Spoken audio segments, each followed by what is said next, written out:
me is all that I know. She's over me. She's over me. She comes with her hypnotic dance. She holds me here with only a glance. She's over me. She's over me.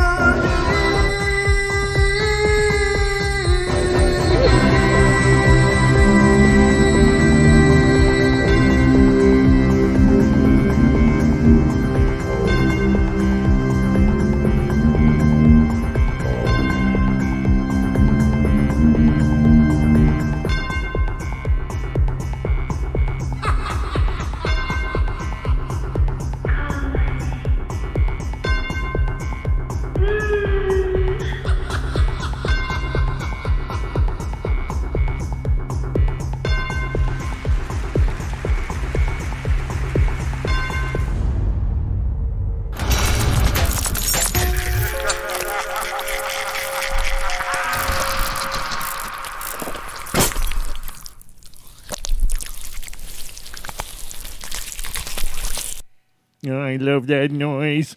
Oh my God, it makes me hungry. All right, everybody. Welcome. It's Thanksgiving Eve, and you are now here with Don and I in the Paranormal Portal. I guess I kind of gave it away already who's here with me, but of course you knew that. As it's Wednesday night, always we look forward to the presence and companionship of my good friend and co-host, Mr. Don Longbeard. What the heck just happened to my computer again? Dude, get it again. Don't got it. I don't know. It's coming. Looks like it's coming. Yeah, well, yeah. But welcome, everybody. Hope you guys are doing great. This is kind of our Paranormal Portal Thanksgiving celebration show, which just means we're going to talk about paranormal and be thankful about it. Right, Don? Yes, paranormal turkeys, yes. I didn't say anything about turkeys. Oh, sorry. No, it's all right. Just, join the show whenever you're able. I'll be right there. Yes, I'll script the trial. Thank you, YouTube Premium. It'll be great when you can show up, guys. Gosh. But anyway, we are, of course, first and foremost, we're thankful for you guys. You guys are awesome. Thank you so much to all of you who have been with us and been a part of this journey for some of you years and years, and others of you for quite some time. And we are absolutely a listener-driven and made show. We don't advertise this. We haven't ever spent money on it other than to, our time. And, there's a lot of out-of-pocket expenses, of course, to set up a show and to put on a show and to take the time and pay for, things that need to be the foundation of what we're doing. But you guys have driven this. You guys have spread the word. You guys have let people know that we're here. Like a bad rash. Like a bad rash. Yeah, exactly. And, which I think in this case is a good thing because we're spreading, Don. We're spreading. Nessie says, of course you're thankful for us. We're extra special. You guys are extra special. No, I mean it because you guys, and every show I'm sure says this, but honest to God, you guys have really built this show. And we thank you for that. And, feel free tonight to share this stream onto your social media or whatever to let other people know if you feel that would be a good thing to do. So got a couple of surprises coming up tonight that even Don doesn't know about. What? So, yeah, it's true. Oh, so I've kept it under my hat. I've been anxious to say something, but I decided, no, you know what? We'll do it live, and we'll all be a part of the surprise, except me, because I already know what's coming. But all of you guys, Don and you, will be surprised, hopefully. So if I should I practice that? Oh, well, I don't know. Let me find something. Hold on. Let me find a sound effect. Yeah. Well, here it is. As always, ladies and gentlemen, the phone lines are open. If you want to call in and be a part of the show tonight, you're sure welcome to. If you've got some kind of paranormal goodness happening in your life or badness and would like to share it with us, we'd love to hear about it. So definitely call in. And the number to do that is 720-923-0500. So 720-923-0500 is the number for fun right here on the Paranormal Portal. call it, and we will do our best to answer it as quickly as we can. So that's another avenue for fun. But if you're not one to call in, that kind of freaks you out, feel free to email us at any time. No, shh. At any time at paranormalportalradio@gmail.com. So paranormalportalradio@gmail.com is our email address. So always ways to get in touch other than social media as well. Paranormal Portal Radio on Facebook. We're on Parler. We're on Twitter. We're on MeWe. We're a lot of places, really, Don, aren't we? Yes, we are. Not doing too bad. We are. That's a really long, roundabout way of saying we are. Pretty much the way we do it here. So, I guess on the front end, ladies and gentlemen, that's the Upfront Laundry. Thank you guys for everything you do. This is our Thanksgiving Eve show, and hopefully we'll have a lot of fun, and you guys will be thoroughly entertained by the time we're done with it, if not already. You might already be thoroughly entertained, but I'm just saying, hopefully it lasts the whole show. So, so anyway, I hope you all are ready. Well, that sounded good. Okay, so just save it. Oh, sorry. Yeah, it's not right. This wasn't a surprise, Don. This Oh, is the normal sorry. part. All right, guys. So let's get her started.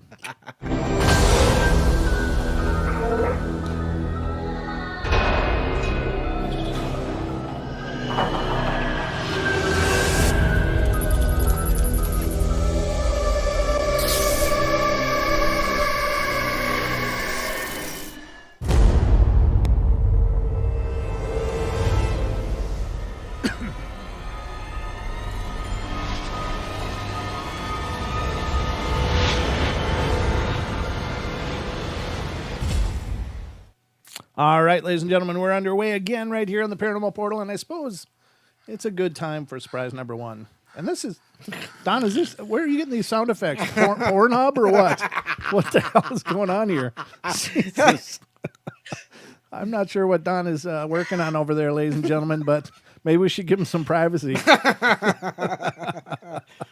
Anyway. Well, he's done. He's done, ladies and gentlemen. We should be good to go now. All right. Okay. All right. So, Don, surprise number one. Yes, sir. We have mail. We have mail. Love mail. We have mail. It came from all the way on the other side of the world. Really? Australia, as a matter of fact. Oh. From our good friend Gary. Gary. Really? Gary So, Lynn? Gary Lynn. I'm going to bring up Don for the unboxing. It's a blue t-shirt, isn't it? From Gary? Oh, no. Oh, no, it's Yowie Hunters. Yeah. Australian Yeah. Yowie Research. Sweet. Oh, there's one for each of us? Yeah.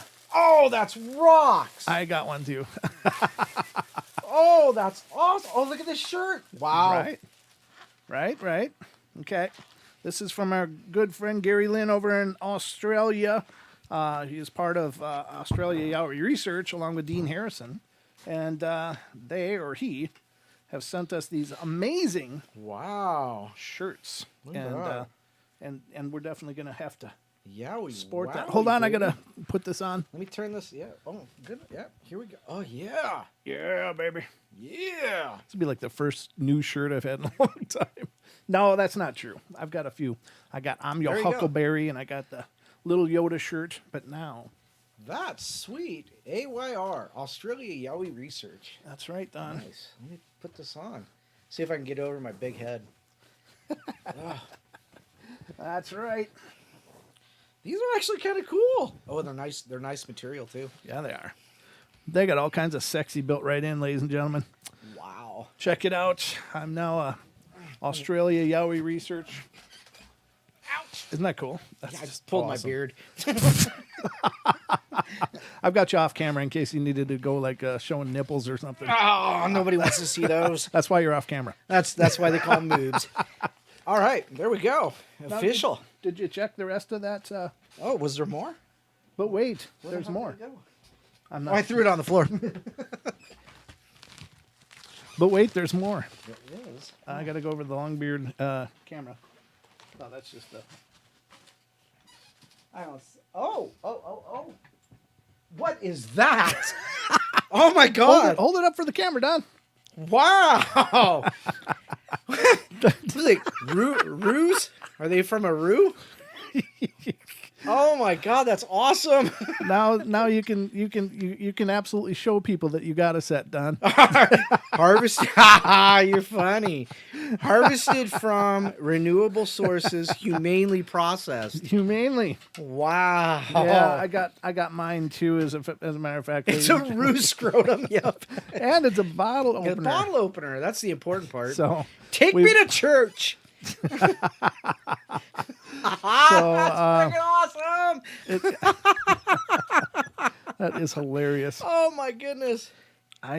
So we've got these. Did this one join the choir? Wow. Yeah. Well, That's so there you go, ladies and gentlemen. Our brand new shirts, Australian Yowie Research shirts, and our kangaroo scrotum openers. nice. Because it takes a lot of bowls to get into some of the stuff we got to open. There you go, Don. Absolutely. Wow, that is so cool. So special thank you again to Gary and Dean. Thank you guys so much. This is really cool. That's awesome. It's hilarious. I just laughed. So This is cool. now I just need something to open. We should have had some cold ones, dude. Yeah, we should have. Yeah. Well. But that was surprise number 1. So This shirt is cool. right. Yeah, look at that. There it is, ladies and gentlemen. We are now official Aussies, I guess. Honorary. Aussies. Honorary researchers for Australian Now Research. Let us know when the next outing is, Dean. We'll try to helicopter over. That's right. We'll just boat over quick and have a weekend. There you go. Yeah. Make it a weekend. But anyway, thank you so much. That was a lot of fun. Scrotum bottle opener. I know. It's like That's freaking awesome. I reached into the damn envelope Hey, and you grabbed a bunch of balls. I just grabbed a handful of sack and I'm like, ah! I didn't know what the hell it was. Are these officially nunks? I don't know. No, they're too firm. They're too firm. Now he's grading them. Well, isn't it supposed to be saggy? I don't know. That's what I understood I don't know. by the definition I was given. But yeah, and ladies and gentlemen, they are absolutely soft to the touch. No, Cha-Cha, they're not purse nets. Well, it's a pretty respectable set, I think. Yeah, you do. Oh, yeah, I suppose. I Yeah. mean, get the job done, Well, That's opening the bottle, of course. yeah. Absolutely. Hilarious. So cool. That's awesome. So now we're thankful for our new shirts and stuff. But I guess Don, that probably brings us to You got another one? no, well, Oh. another surprise, and this is for all of us. Oh, okay. This is something I developed all throughout the day today and a little bit yesterday, but it's a new part of the show. Are you paying attention, Don? I'm paying attention. What are you looking at, Don? My scrotum. Yeah, that's not it. Oh, sorry. Pay attention. Ladies and gentlemen, it's time for the news.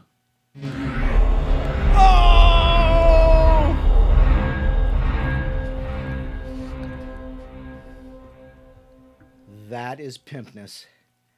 Ladies and gentlemen, from the Paranormal Portal news desk, I'm bringing you paranormal news today. Set up this new segment for the show because oftentimes we go to the hot sheets and stuff and we talk about weirdness. Well, and you got a third going on there. I got a third going on there. I got the chat going on there. Wow. I'm telling you, man. I represented, I think. You did, yeah. I think the production. I think you should just pay us for the production work.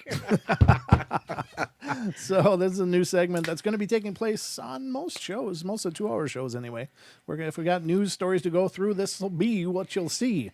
And then there's this one, Don. Oh? Which is you and I. Oh. For the discussion spots. And now over to Don for his editorial. Right. Right. Today in the mail we received. Don's like, today in the mail I received a set of testicles. No, but that's just fun. So hope you like it, ladies and gentlemen. Just something new and a way to break up the content a little bit here. And speaking of news, let's get to some news. Sweet. Apparently, ladies and gentlemen, archaeologist claims to have found the childhood home of Jesus. That's not a joke. It's not humorous. Apparently, Professor Ken Dark believes that he has identified the home where Jesus once lived beneath a convent in Nazareth. Professor Dark, who teaches archaeology and history at the UK's Reading University. I got a buddy over in Reading, and they pronounce it Reading, even though it's spelled reading. In Reading University, has spent 14 years investigating the private dwelling, which is situated beneath the Sisters of Nazareth convent. He believes that in all likelihood it was indeed the childhood home of Jesus himself, the abode in which Mary and Joseph lived and where the young Jesus spent his early years. The home itself, which is first discovered in the 1880s, is certainly nothing remarkable and would have served as the home of a typical Galilean family 2,000 years ago. There's nothing unusual about it, Dark told CBS News. It's not pitiful, poor, but there's no sign of any great wealth either. It's just very ordinary. If this is the childhood environment of Jesus, there's no reason to believe he grew up in anything other than a very typical Galilean rural home of its time. One clue to its connection with Jesus, and especially Joseph, was its construction. While Joseph is typically described as a carpenter, the Bible suggests that he was adept at a wide range of crafting skills. Whoever built the house had a very good understanding of stonework, said Dark, and he would have to be consistent with the sort of knowledge we would expect of someone who might be called a tekton, Tekton. I didn't even know that word before today. By itself, that's not got flashing lights saying this is where Jesus lived, but it's underneath a 5th to 7th century Byzantine church. The site is also not far from the Church of the Annunciation, the place where it is believed Mary was told by an angel that she would become the mother of Jesus. As things stand, however, whether or not this was once the home of Jesus remains open to debate. On the one hand, we can put forward a totally plausible case that this was Jesus' childhood home, said Dark, but on the other hand, actually proving that is beyond the scope of the evidence. It's debatable whether it would ever be possible to prove that. So there you have it. I'm trying to say, let me just put this up so you guys can see. This is apparently what the dwelling looked like, which is, I don't know, I guess it's kind of an unremarkable home, but I don't know. Wrong screen. I'm on the wrong screen? I wanted to show this. Oh, yeah. You got to move it over. Yeah, that's right. Sorry. Sorry, I'm still new to this whole screens thing. You're right. Let me pull it over. Derp. I'm here all day, ladies and gentlemen. There we go. Now it's actually lined up. I got more things to do now, you know. All right, so this is the home. And here's the posting of the guy, European Association of Archaeologists. Childhood home of Jesus Christ excavated by archaeologist Professor Ken Dark in Nazareth, Israel, after a 14-year study of a stone and mortar dwelling in Nazareth, Israel, underneath the Sisters of Nazareth convent. You know, the thing is this. I mean, it's a home, but I wonder what makes them leap to the possibility that it was Jesus' home, because I'm sure there were a lot of other people that lived there. Right. You know, and I'm sure a lot of other people that lived there, you know, probably had a very similar house. Right. You know, I mean, look at any suburban dwelling now. It's like they just cookie cutter the houses. Yep. They're all the same. Yep. So, and it's possible that if, you know, Joseph was this adept person, he probably worked on a lot of different houses doing his trades to make a living. So I you know, I don't know. I mean, it is a cool idea that maybe that was Jesus' home, but I don't, you know, I think that it's a huge leap. It could have been Fred Flintstone's home. Yeah. But anyway, there you have it, ladies and gentlemen. Possibly the home of Jesus, in case, you know, you didn't hear about that. I didn't hear about that until today. Aaron says maybe he carved his name in the wall. Yeah, maybe he did. Yeah. Maybe there's little marks in the doorway. Jesus, age 1. Yeah, no doubt. Little lines going up the door. 23.5 centimeters. Yeah. I don't know. It's possible. It is possible. I'll say that. But that's kind of cool. I mean, it is kind of a romantic idea, right? To discover the home of such a pivotal figure in our global histories. All right, let's just be done with that one. Let's see what else I got here. Oh, there was one. Not that one. Here's the one that I was going to talk about, Don. This is one you and I were talking about, as a matter of fact. I'll drag it over just in case we're going to put it on screen for any reason, because I didn't have time to set up a screen, you and me, and another screen. I'm not offended. I didn't think you would be. So anyway, this is the mysterious 2001 monolith that was found in the Utah desert, and this is coming from unexplained-mysteries.com. Breathe. Okay. So I'm sure many of you have already heard about this, but apparently they were doing a horned sheep survey in Utah. The Department of Natural Resources or whatever was doing a survey, and they apparently were flying around these different areas of the mountains looking, and they found this weird metal thing poking out of the ground that they had never seen before. Apparently these people were pretty familiar with the area, so it's not like, you know, they wouldn't have ever seen it before if it were there. But it seems to have just come out of nowhere, and nobody's quite sure what it is. It just popped up. Yeah, literally. So it's kind of an ongoing mystery right now of what it is. So anyway, the real-life version of the monolith from 2001, A Space Odyssey, has shown up in the middle of nowhere. In the classic science fiction movie novel by Arthur C. Clarke, a large black monolith of unknown origin seems to trigger a significant evolutionary leap in our early ancestors, enabling them to use tools and weapons, and thus placing them on the road to sentient intelligence. Now a real-life version of this mysterious artifact has been discovered in the unlikeliest of places, the middle of the Utah desert, nestled in a rocky outcropping.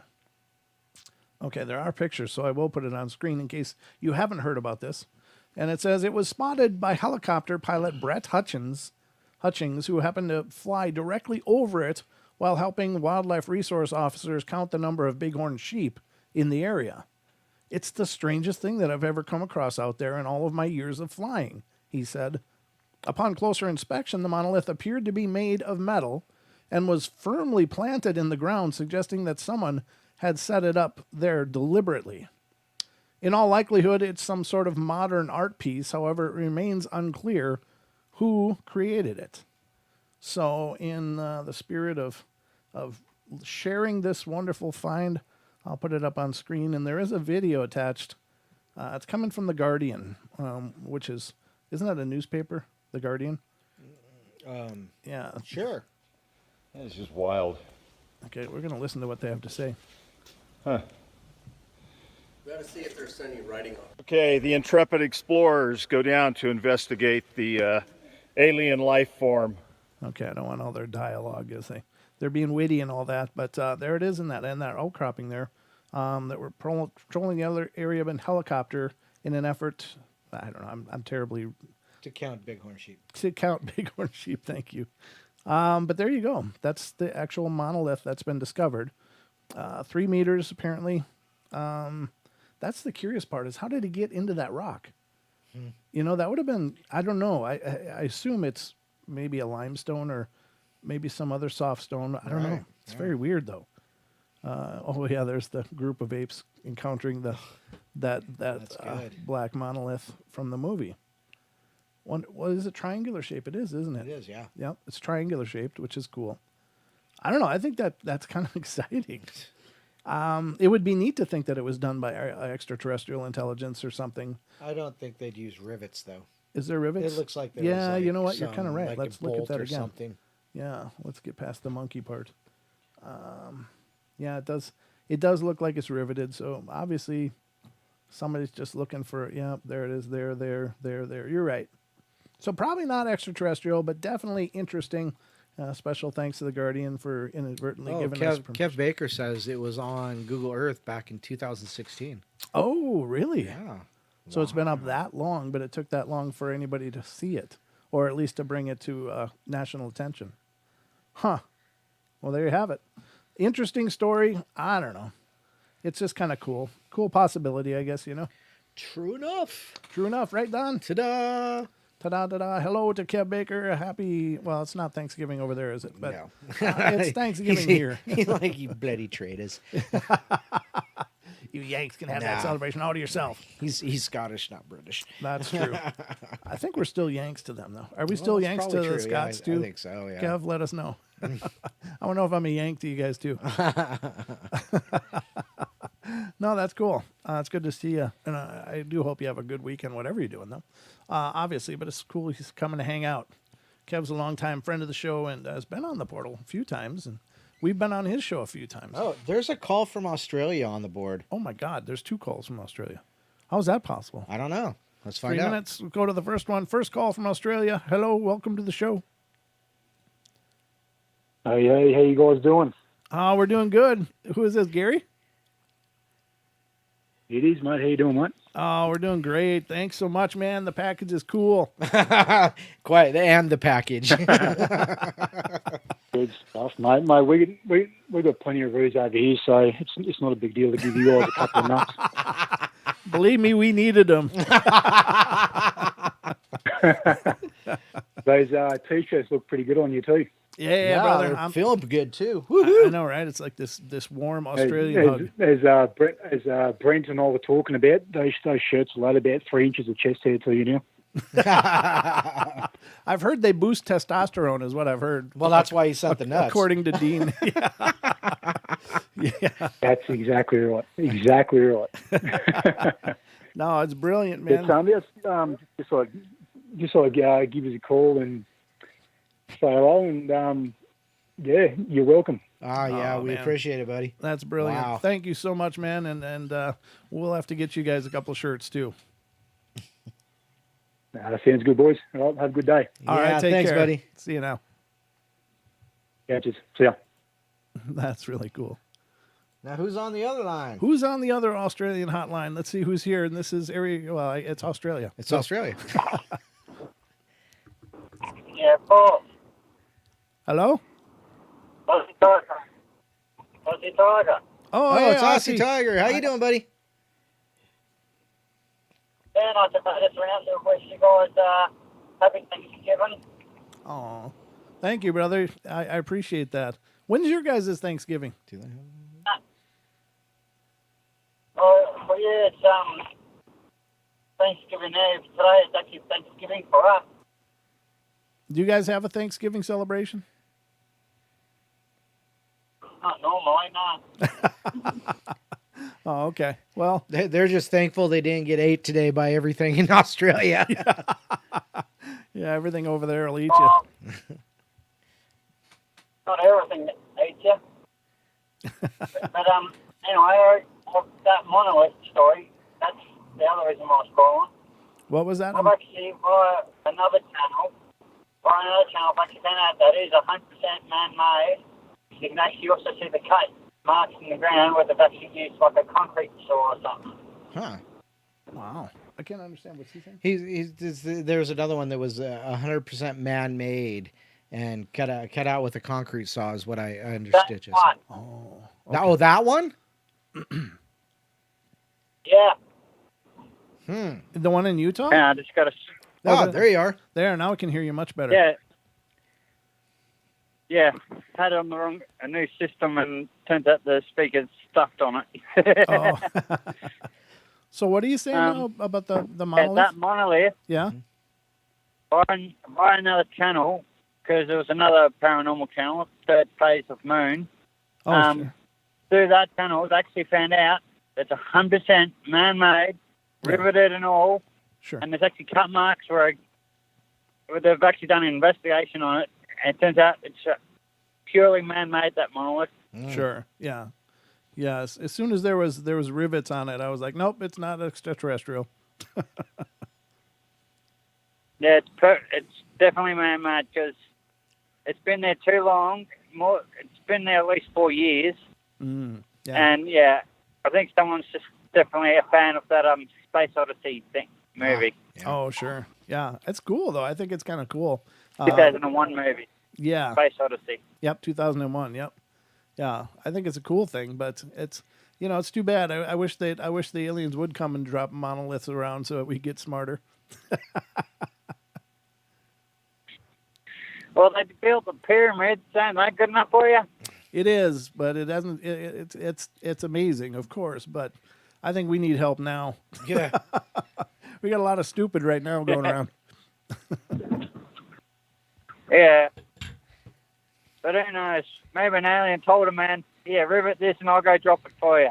Who knows? Absolutely. Absolutely.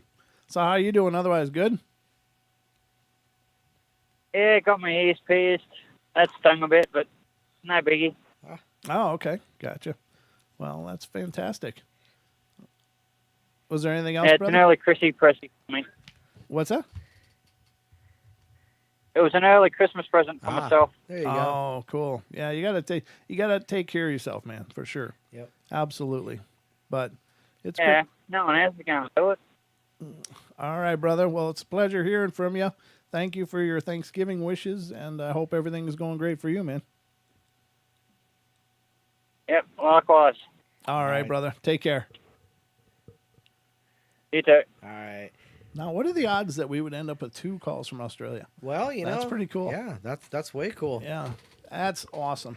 That makes me feel all warm and happy. It amazes me that people over there know us. Before we started the show, I was like, it's just, I had that surreal moment where it's like, people all across the world know us. It's just, what the hell? Weird. It's weird. I mean, it's not like we're, globally recognized, but but there are people in different countries all around the world crazy. that pay attention to us, which is really, really bizarre, but cool. I mean, it's really flattering. I don't know. I guess, with great power comes great responsibility, Don. Yes, apparently so. I just dorked up my screens here. Where was I now? There I was. I was looking for, there was one here that I'd pulled up that had to do with crop circles. And I was like, oh, that looks cool. I have to find it now. Where the hell did I put it? Maybe it was on this other tab. Here it is. Yep. Now, this is pretty interesting. So, ladies and gentlemen, obviously crop circles have been a global phenomenon for quite a while, perhaps very, very long time, depending on who you ask. There's people that claim that crop circles have been around, for as long as civilizations have been around. I don't know. Personally, I don't know, but what I do know is that sometimes those crop circles, I mean, certainly I believe people screw around and, much like the monolith, people just want to do something unusual and weird and see what they can, push over on the world. And that's fine, whatever. Nothing we can do about that. But so a lot of them I think are just hoaxes. But sometimes there's something so profound that's put into these fields, such complex geometric shapes with such precision and accuracy that it boggles your mind that it could be done in just, the matter of hours in an evening, like no way. So here's one of those, and I haven't read it yet, but I'm going to read it with you now. This is also from animalien.com, and it's talking about a space map found on a wheat field in France. So it's a space map. I thought, wow, that's really interesting. And it says, on June 1st, 2020 in France, near the city of Amiens, Amiens. Sounds like aliens. It was Amiens that did it. Apparently so. A drawing appeared on the field which very much resembles a map of the starry sky with constellations. Pictogram that appeared in the wheat field has a diameter of about 200 meters. Wow. So that's plenty big. That's 600 feet. Well, now that I look at the picture, though, it's really not that extravagant. It is interesting, but not beyond the scope of people doing it. In this drawing, there are constellations Ursa Major, Ursa Minor, and they stand out in the center of the pictogram. There is also a polar star in the center of the map, but many constellations visible to the observer from the Earth are not shown there. The drawing really resembles a sky map with constellations though with one difference. The point at which the one who sketched his starry sky was not on the Earth.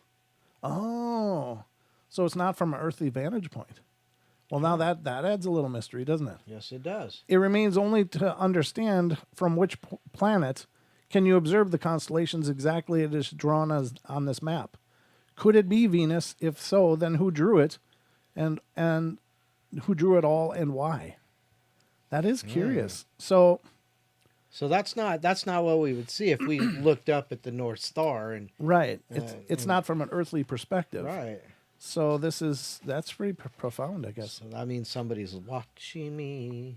Oh, so could this be then? Is this a clue, a tip? A tip? Like, hey, this is us, and here's where we are watching you. Oh, great. Nice. I don't know. That's strange. It isn't nearly as elaborate as what I had pictured when I first read the headline. It's like, oh my God, that sounds intense. But it is pretty unique then that this depiction would be of a different vantage point than is available on Earth. Right.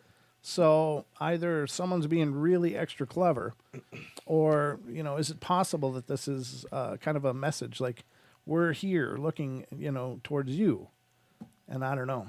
I don't know. What do you think, Don? I think I should stop chatting with people while we're on the show. Okay, good. No, I think it's interesting because you never think about things. We only think about things from our point of view, our vantage point, as you said. And when somebody's looking down and sees something different and then draws it on the ground, that's 600 feet across. It's 200 meters. Yeah. That's pretty large. And then it not being from the point a terrestrial viewpoint, Right, makes it even more profound. But it does kind of look like somebody went through the field with like a lawnmower and Yeah. but Yeah. I mean it shows a map of the sky from another vantage point. And there are tests that are unique to crop circles, valid ones, right? Such as the way the wheat is bent, or whether or not it's broken or just Right, bent. the nodes are blown. Yep, if the nodes are blown, or if there's radiation signatures in it. So those are all things that potentially could be done, but there's no mention of any of that in this article. But I think it's very interesting. It's at least a really unique ploy. It is. But again, it's not looking really elaborate, but the vantage point issue is pretty incredible. You can never tell with those French people though. They might be drinking fermented milk, going, "Ha, watch this." I've got my ergot. I'm going to draw. I don't know, ladies and gentlemen, but there you go. Whether you believe in the crop circles or not, or think there might be something to it or not, there's another one for the question marks, for the the questions. Is it real? Could it be legit? Maybe. God, I wish I knew. I really do, because I think that stuff is really exciting. Definitely. Really exciting stuff, Don. It's really exciting. Right. I think that's cool. It's a perplexing mystery. It's a mystery from history. Oh boy. Maybe. But that's kind of a cool article. I'm just looking one more time through the hot sheets here to see if we had anything else before we go back to the normal stuff. Not that there is any normal here on the portal, but to our normally scheduled program. Aaron says crop circles are clues for alien universe scavenger hunters. Yeah, that's It's like right. geocaching for aliens. That's what would you think about that, Don? Like I don't know whether it's geocaching would be something I would want to do, but I sometimes do think about what is that that randonautica? Oh, randonauting. Randonauting, yeah. What would you think? We should. That would be kind of interesting, because I know, right? We watch what other people put on, YouTube, and even our friend Chris Gio's been randonauting and around Las Vegas. Yeah, exactly. And he's found, why are they finding shoes everywhere? Well, what's up with the shoe I thing? don't know. I'm not sure. Yeah, I don't know if that's intentional or if it's just a lot of junk got left there, I don't know. and shoes just seem to be common in those areas. Yeah, we could go randonauting sometime. Yeah, I think we should do that. But I think that's it for the hot sheets, ladies and gentlemen. So this has been the news.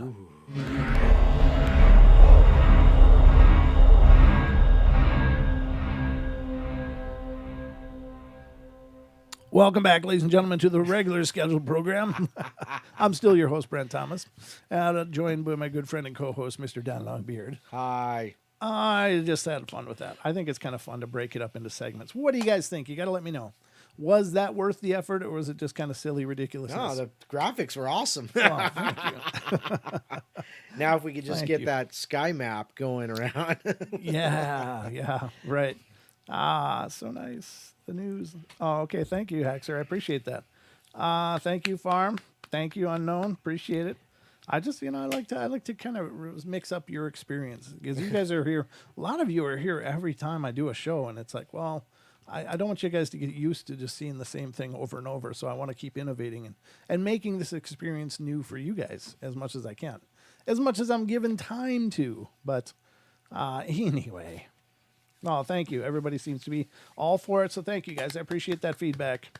This is our debut of the Paranormal Portal news. And I believe it was a success. I loved it. Oh, good. So what do we got next, Don? Our regularly scheduled program. Yeah, okay. You know what? I can't get anything to work on my computer. I'm sorry. My Facebook's down. It's okay because I'm barely. Because you know why? Why is that? There's another thing I'm very grateful for, and that's Mr. Brent Swanser. Yes, he gives us lots. He's always doing articles and stuff. Oh yeah, that's the Brent Swanser hot sheets. Yeah, we're going to get into one of his stories, and this has to do with the UFO stuff since we've been talking about it and addressing it quite a bit lately on the shows, which I think is good because we certainly don't get into it enough, and there's a lot of strangeness out there. This is an article that he did from mysteriousuniverse.org, which is Conspiracies, UFOs, and High Strangeness at a Secret Desert Military Base in Australia. Apparently there's Down a theme under, tonight. right? UFOs in Australia. That's where we're coming this time, ladies and gentlemen. We're doing the trifecta: UFOs, Australia, and Kangaroo balls. kangaroo ball bottle openers. But there's a can opener on there too. Did you notice that? Oh, yeah. Pop the cans. Yep. Yeah, that's pretty cool. It must go in our camping kit. Dingle balls. Oh, all right. Let's get into this article, ladies and gentlemen. This is. I didn't do it. I swear it. I didn't touch it. Stop. It wasn't me. I seriously didn't touch it. There you go. Yeah. Welcome to the portal. Of course, that would be the one that would get exploited. Whatever. Don's YouPorn playlist. Whatever. Anyhow, it's all about, anyhow. All right, so let's continue on here. Conspiracies, UFOs, and a high desert strangeness at a secret desert military base in Australia. You hear that? Australia. Australia. It's not beer. It's Foster's. Foster's. It's Australian for beer. Dean's probably slapping himself right now. He probably oh my is. God. He's probably trying to slap you right about now. It's like, let me call him. Well, I'm a member of the club now, so I don't know. there you Probably go. doesn't want to lay hands on me. So Okay. much, he'll probably just demote me to like janitor of AYR. Now you can clean up the Squatch poop. Go collect some fecal samples. Is that Yowie Hunter Witness Audio Reports? Who's that? I don't know. Chatter in the chat here. Okay. Yowie Hunter's Witness Audio Reports. Thank you, Titan. Oh, Titan, what'd you do? Oh, he gave us a donation. We are most thankful to you guys. Much lovins to you. Thank you, brother. That's wonderful. I really It's appreciate Dean. it. Dean's That's here. Dean. See, look, Dean. We love him. And I appreciate another set. You never know when you're going to need more. You might need that backup set. Call in the stunt double. Oh, we always need more junk in the trunk. So there we go. All right, let's get to this article, shall we? By the way, Mr. Dean, we got to talk some Lloyd Pie sometime, brother. There you go. I have not forgotten. All right, here we go. Excuse me. I'm just froggy as hell. Lying practically in the center of Australia, sitting out among the dry and dusty forbidden landscape at around 11 miles from the remote desert outpost town of Alice Springs, is the somewhat jarring sight of an installation of squat buildings and satellite dishes ensconced within odd-looking white balls dotting the area, called randomes. Or radomes. Radomes. Sorry. It's very random. Yeah, my reading is random. But sitting out in this remote, inhospitable land of sun-scorched earth, as it is easy to conjure up the image of conjure up the image that this is a mysterious base on some alien world, but it is in fact a top-secret joint American-Australian-run military installation, officially called the Joint Defense Facility Pine Gap, or more commonly just Pine Gap. Also known by its unclassified cover name rainfall, although its official function is to track and monitor satellites. Hold on. I hate the winter. Ugh. The isolated location out in the middle of nowhere and the complete secrecy surrounding it have made sure that this place has attracted plenty of conspiracies and tales of secret experiments, UFOs, and all manner of strangeness.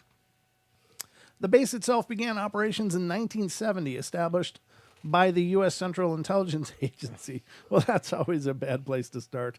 The National Security Agency and the U.S. National Reconnaissance Office, in conjunction with the Australian government, originally described as a facility for space research.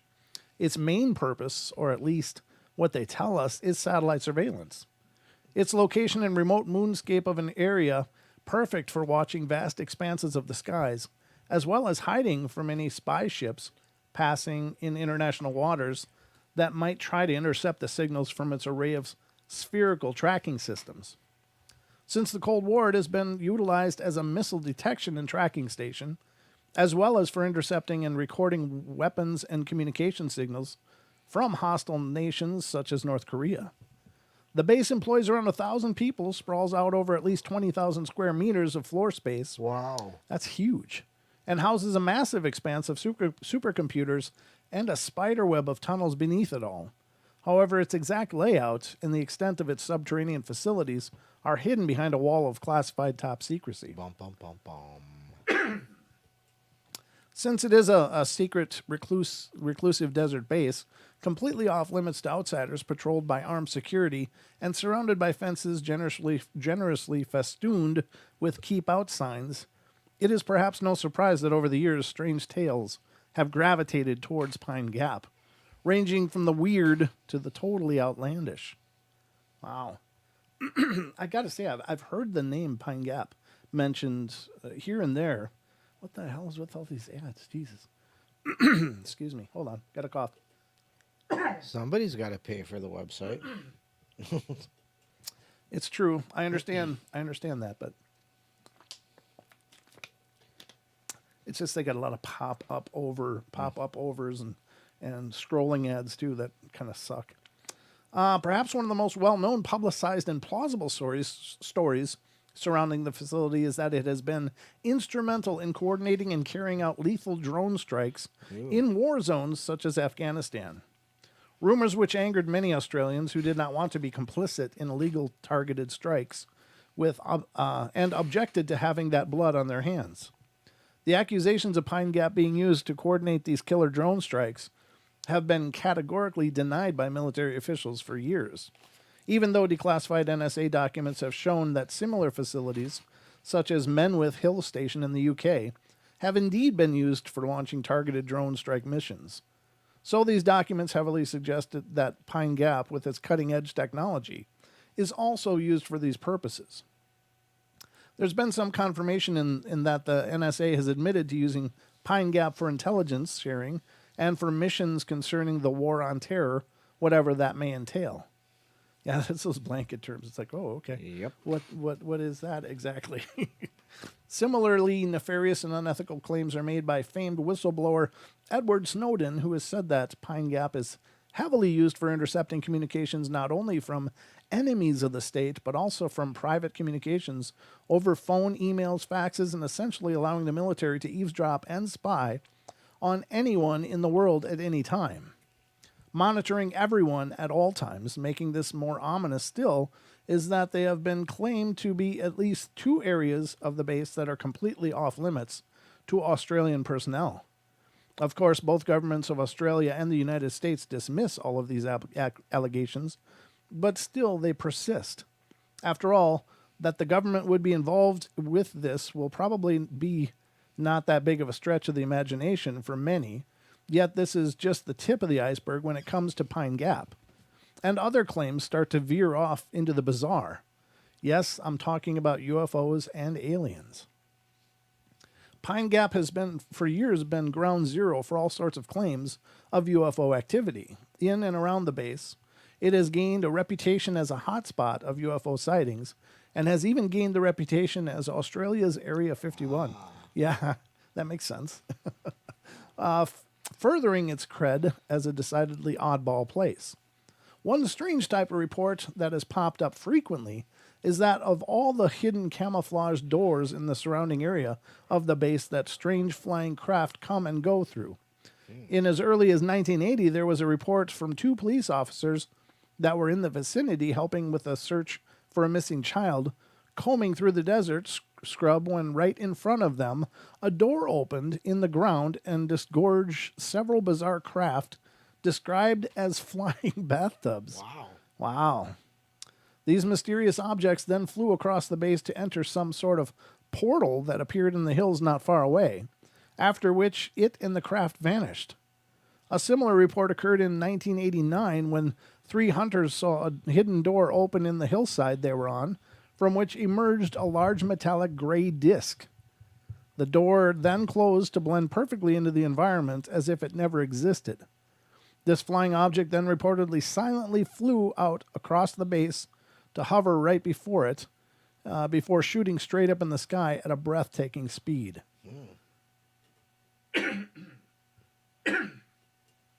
Man.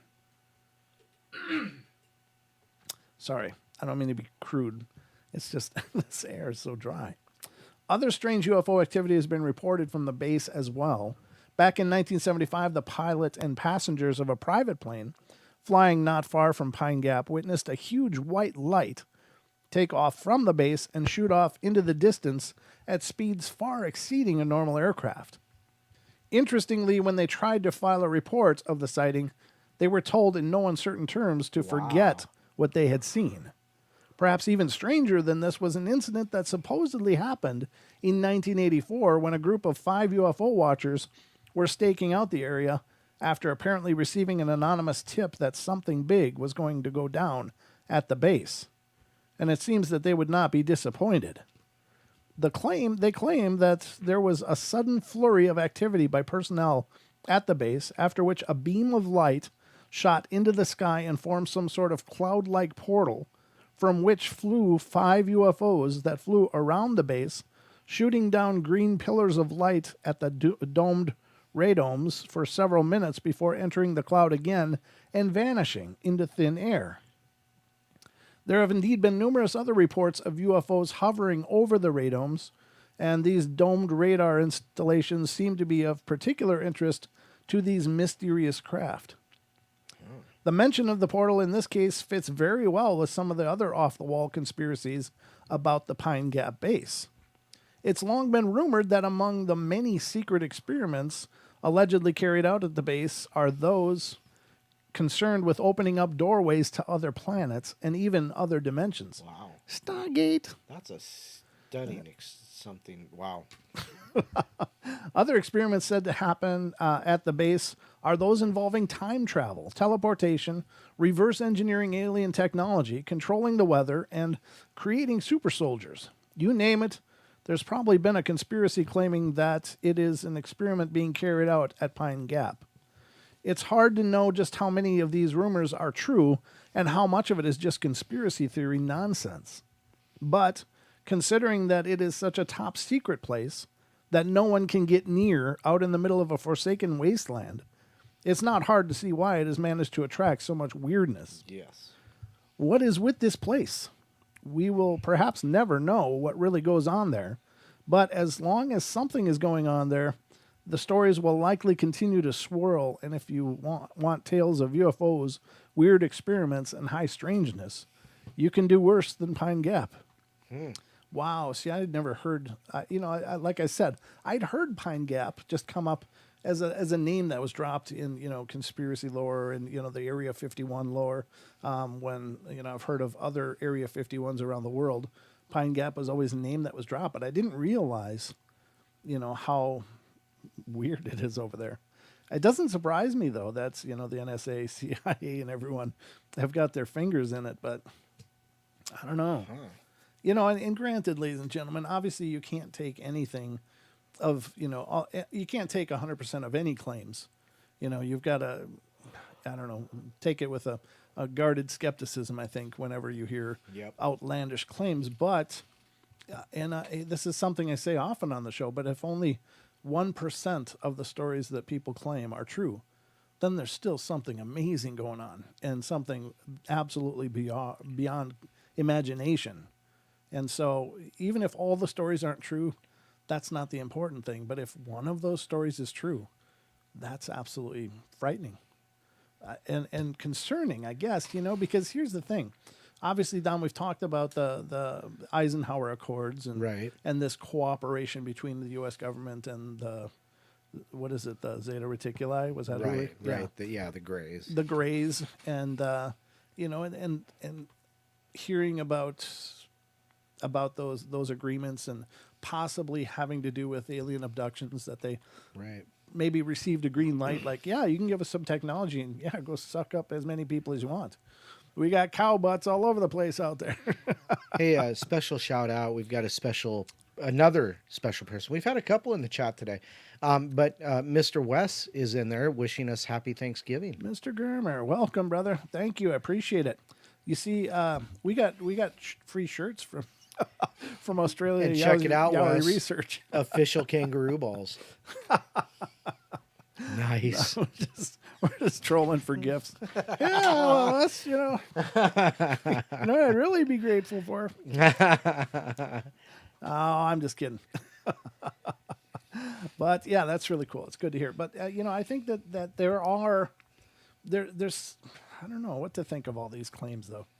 What do you think, Don?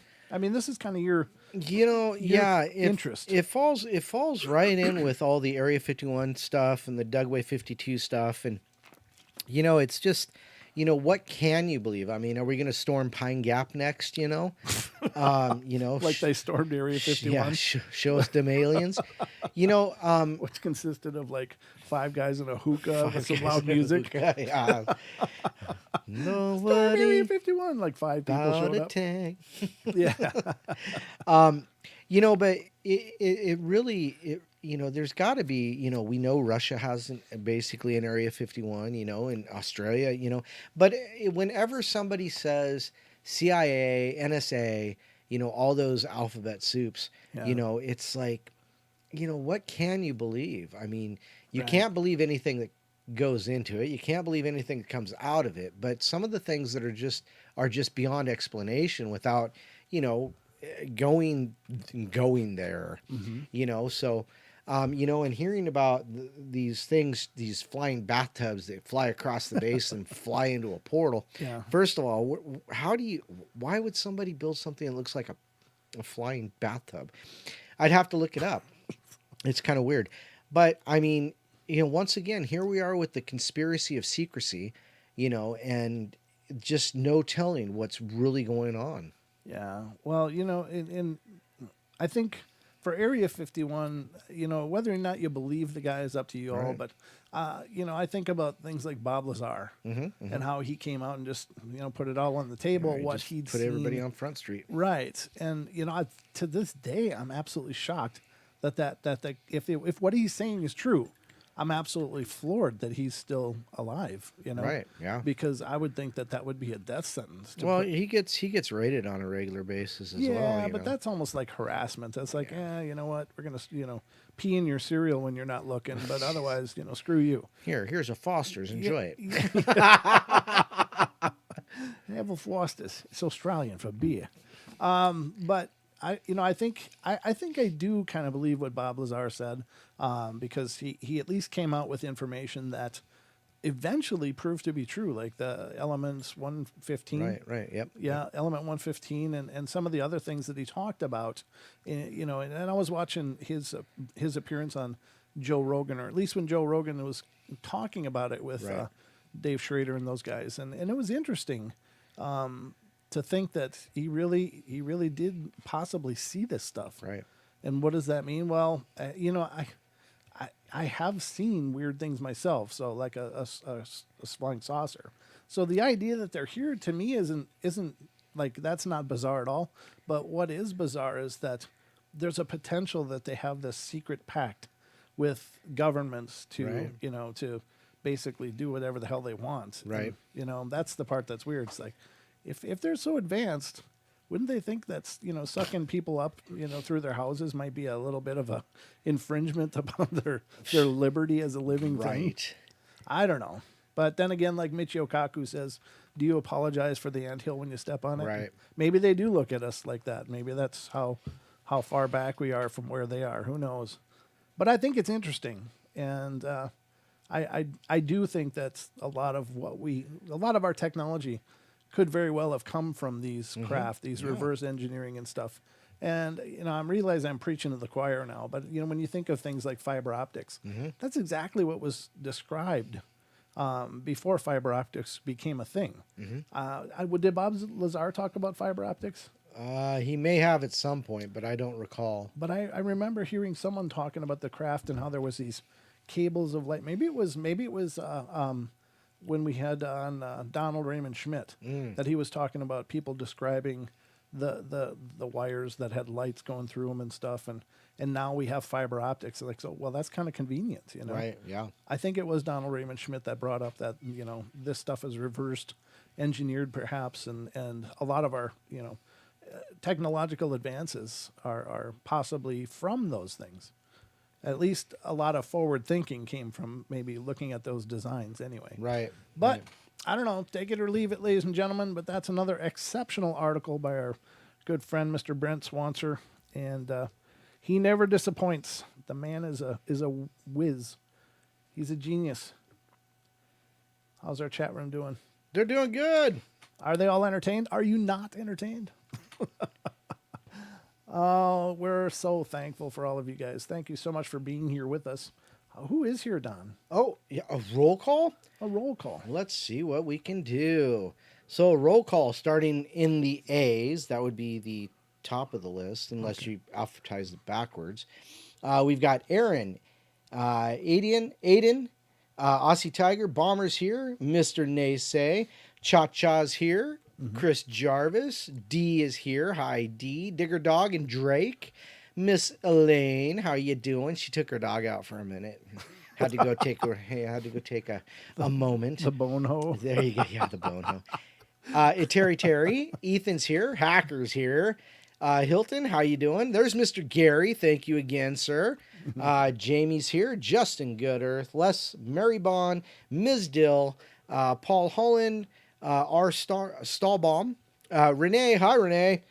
Ruthie Castro's here. How you doing? There's Mr. Pharmacy Seeds Network, The Unknown Titan, Wonder Woman, and Chris, YTFP Chris. Now let's see here if I miss someone. That's because you're not chatting. And I did say Cha-Cha, by the way. Oh, cool. And just hush. Yeah, everybody's here. There we go. Well, thank you all for being here and being a part of our journey and a part of our Thanksgiving Eve special here on the portal. We always love to get together and celebrate the holidays. I'm not sure if I'm going to do a show tomorrow or not. I'm kind of thinking not, but, it is kind of a family day. I know it really is. And I feel like I've been running ragged for the last... Long Island Bigfoot. Thank you for the donation. Oh, really? We certainly appreciate that. Oh, very cool. Yeah. Yeah. Did he say, happy Thanksgiving, everyone? Yes. Yeah, happy Thanksgiving to you and yours as well. I hope it's a lovely day. Oh, thank you, Michelle. Love from New Hampshire. Nice. We love you too. Thank you so much. Here's a no. This isn't the one I was gonna. I'm going through these because Hush, Cha-Cha. what? She's like, Don missed me again. No, I didn't. He got you. He got you on the tail end. Yeah, Gary says they're going out and trying more thermals tomorrow night. Oh my God. Yeah, that's some really exciting stuff, and I'm not gonna, talk too much to what they've been doing. But Wow, yeah, but the pictures have been awesome. yeah, there's some really incredible stuff that's coming out of there, and the work that they're doing. Unknown, you are our family. We're all family. Yes, you are. We are family. Oh my goodness, Sister Sledge. Oh jeez, you went there. Yeah, well, somebody's got to do it, Don. It's not always easy being me. It's supposed to be me. Yeah, you usually are the weird part of the show, aren't you? Thanks. Yes. This one should be interesting, and I don't know. It's a creepy thing, the Wendigo. This is another article by Brent Swanser, but it has to do with the Wendigo, and this is I don't know. It's such a twisted thing. I'm kind of confused, and I have been for a long time because when you hear Wendigo, it could be a Sasquatch-looking thing. It could be a tall, gaunt, with antlered-looking thing. It could be just a possessing spirit, and it could be a lot of different things. Like it's described in a lot of different ways or referenced in so many different ways that it's hard to understand. Is it supposed to be a physical thing? Is it just a spiritual thing? Is it some demonic thing, or is it just like a terrible mental illness thing? You know, and I don't know. I'm kind of confused about the Wendigo, so I'm kind of interested. I'm very interested to see what Brent Swanser dug up about this, because the one thing I love about his articles is he just digs. Yeah, he's just comprehensive as hell. When he digs, he gets the whole scoop. I'm just a real big fan of his work. Look at this shirt. That's the kind of shirt I need. I got to put that on screen. I got to put that on screen. Look at that design. Look at that. It makes me look 50 pounds lighter. Woohoo! And you got a big hole in your It's gut. like, how's that? No, those are cool. That's pretty cool designs. There's a corset going on there. Mine would have a much bigger middle. I'd be pressing the limits on that shirt. All right, here we go. This is Strange Cases of Modern Encounters with Wendigo. This is coming from August 20th in mysteriousuniverse.org. Again, by our very own Brent Swanser, good friend of the show and a fantastic person all around. Really, really nice guy. I got to get him on the show. Yes. I got to reach out to him. Yeah, but that's one of those weird. Yeah, he's in What Japan. time is it over there? Oh, we're 19 hours ahead of you. He's in Japan, and that's the tough part. Is I don't know what that means in Japanese time, but I'm sure it's got to be similar to Australia, right? It's got Australia is 17, 18 hours ahead of us. Right. They've already won their lotto. I did buy tickets. I was going to ask one of our Sweet. Australian people to get the numbers, see how I did. Yeah, definitely. Since they're ahead in time and all. It's loopers and all. All right, Strange Case of the Wendigo. By far the most well-known and discussed type of hairy wild man of native lore is none other than the mysterious and legendary entity known as the Wendigo. Animalistic, hulking beasts with strange powers, these creatures have been mainstays of Native American lore for generations. Their deeds well known in many of the tribal stories and legends. Into the days of the settlers, where there were many cases of even the white man coming across these abominations, and the creatures were often blamed for missing persons. Yet looking at some of the scattered accounts in modern times, it seems that people are still having harrowing encounters with the alleged Wendigos, and here we'll look at a selection of some of these.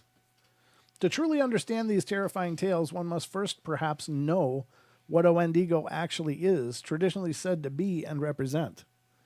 Originating from the myths and legends of the Native American Algonquin tribes, based in the northern forests of Nova Scotia and east coast of Canada and Great Lakes region of Canada, the Wendigo truly holds a place amongst the most frightening creatures of native lore, and with good reason. Most often described as a massive, hairy brute up to 15 feet tall. Mm-hmm. Good God. With a mix of human and animalistic features, the Wendigo has long been said to partake in acts of murder, insatiable greed, and cannibalism. So here's the thing with cannibalism. I don't understand. Is it because if they eat people, does that make them people? It's not really cannibalism. Yeah, that'd be an implication for sure. Yeah, so you know what I mean, though? Yeah. Because that comes up a lot, like, Sasquatch might be cannibalistic. Well, they eat each other or people? What are you talking about? Yeah. Because they're not really people, but they are, but they aren't, I don't know. It's just a weird hang-up that I have about that. I'm not sure how to interpret that always. In lore, the creature is supposedly a gaunt, extremely tall apparition that had glowing eyes, long yellowed fangs, wicked claws, and a long tongue, all often also depicted with antlers, and which was eternally enthralled to insatiable hunger, growing even larger with each kill it made, and yet never fully satisfied. Always skeletal and slight, no matter how much it ate. One description of the Wendigo was given by native author and ethnographer Basil H. Johnston, who wrote of it, "The Wendigo was gaunt to the point of emaciation, its desiccated skin pulled tightly over its bones, with its bones pushing out over its skin, its complexion the ash gray of death, and the eyes pushed back deep into the sockets, The Wendigo looked like a gaunt skeleton recently disinterred from the grave. What lips it had were tattered and bloody, unclean and suffering from suppurations of the flesh. The Wendigo gave off a strange and eerie odor of decay and decomposition, of death and corruption. There are many local traditions of the Wendigo with slightly different details in its appearance and abilities depending on the region. But it is always said to be frightening, and there are also variations in their powers. They are variously described as having the ability to turn invisible, to read minds, or to mimic human voices in order to draw attention, or in order to draw victims away to isolated areas, as well as shape-shifting powers and the ability to generate waves of profound fear.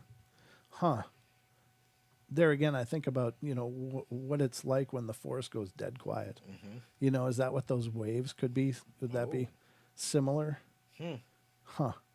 Their origins also have some variations, but the main cause, according to the majority of traditions, is that humans who were overcome by greed or hunger, or those who resorted to cannibalism to stay alive, were at risk of becoming Wendigos themselves.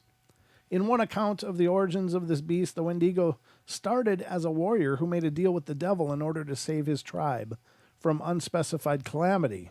In others, it is simply greed with cannibalism that does the trick, or one could also be made into a Wendigo by another of the creatures, yet in every one of them, the spawn of this all is an unholy abomination that seeks constant sustenance. It's like a shrew. They eat like several times their body weight every day. Anyway, although most of the stories of Wendigo encounters occurred far back in the 19th and 20th centuries and beyond, there have been sporadic reports of what could be possible Wendigos up into more modern times. One report comes from a witness on Reddit called Universe Master on Graham, who says that he is of Native American descent and that this happened near an unspecified reservation on a camping trip when he was 13 years old. Although things started off normally, it all got rather strange when several odd occurrences began to unfold. They would find dead birds along the campground, things went missing from their own camp, and they were at a loss to explain what was going on. It escalated when they began to hear footsteps in the area, a terrible stench that would sometimes waft through, and there was a constant, inescapable feeling of being watched. They nevertheless stayed at the camp, as it was a trip that they'd been planning for months.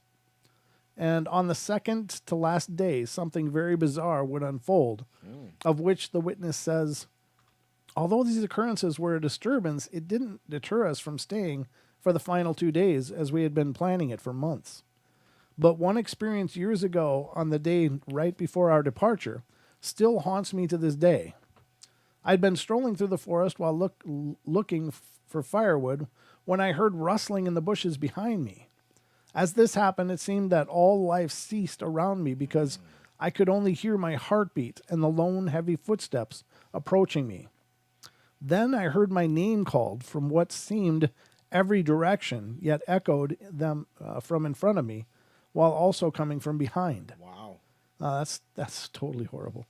The voice calling me was harsh, raspy, animalistic in tone, imitation of my sister's voice, who had just recently left the trip due to stress only a few hours ago. This had sent horrendous chills down my spine, so I ran the fastest I've ever had back towards the campsite. When I heard the twigs and leaves crunching behind me, I'd finally reached the campsite when the footsteps suddenly stopped. I was relieved and slumped over to the cabin stairs when I slipped on a rock, slipping out of the makeshift fire. It had caused me to head straight into it.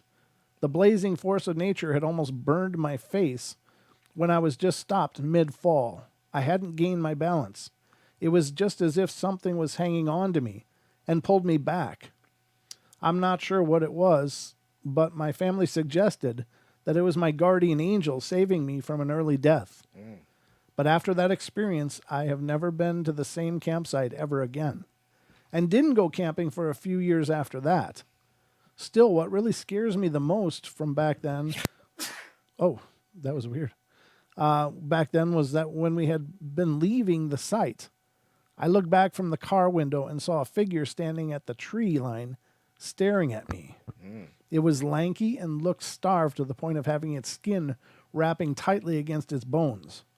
But when I looked under the pathway, the footprints were completely gone.